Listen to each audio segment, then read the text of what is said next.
Ladies and gentlemen, welcome to Poland Daily History. On June 28th this year, Poland celebrated the 100th anniversary of the signing of the Versailles Treaty. The Versailles Treaty forced Germany to allow a Polish state to be reborn, as well as respecting its western border.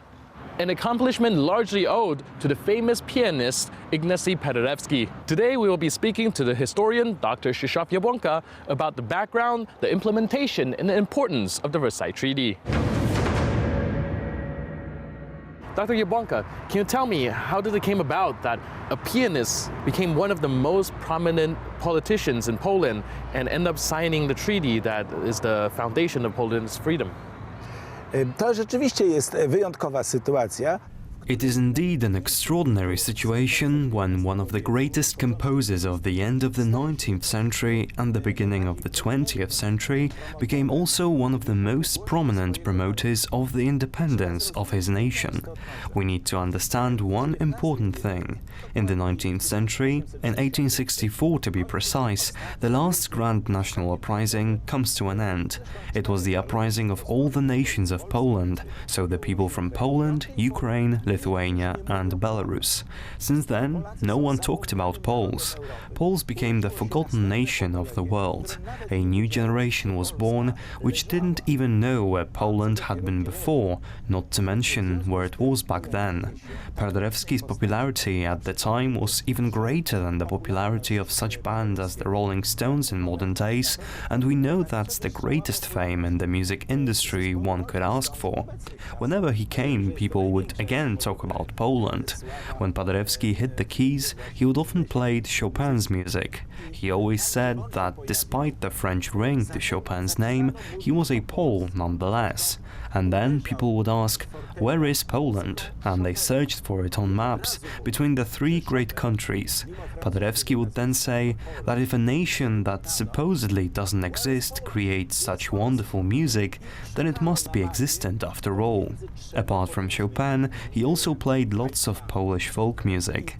He stressed that in this way he paid a tribute to his homeland.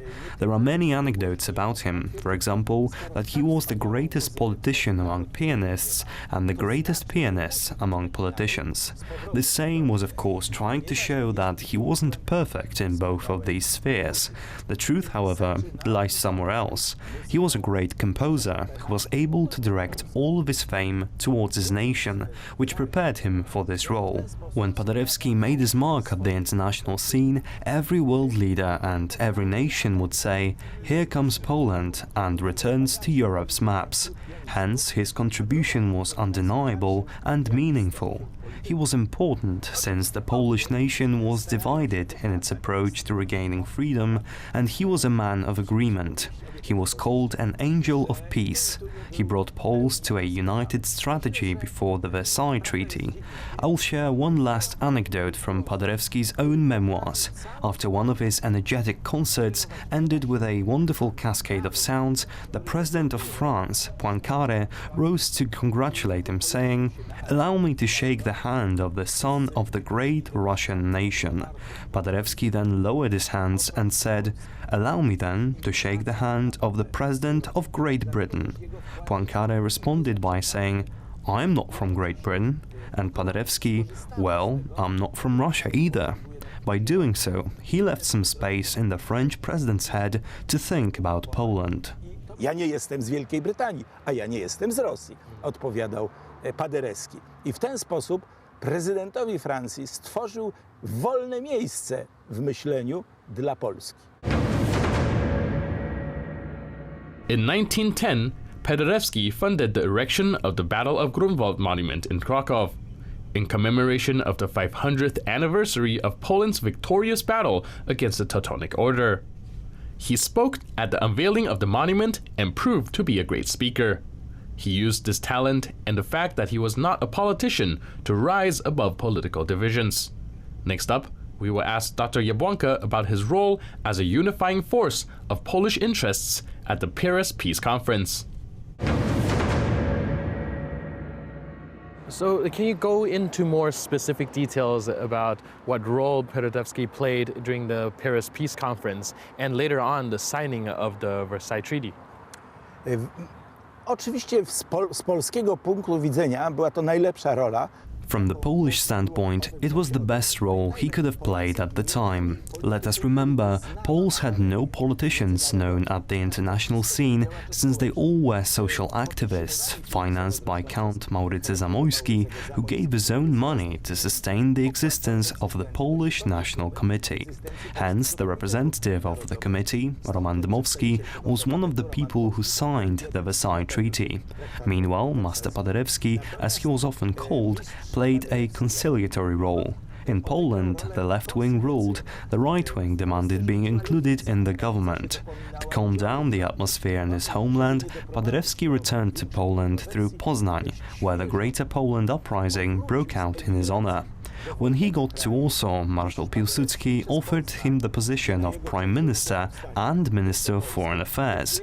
Being a minister of his own government and bearing the full support of Piłsudski and other members of the government, he went to Paris for the peace conference, which began in Versailles on January 18, 1919.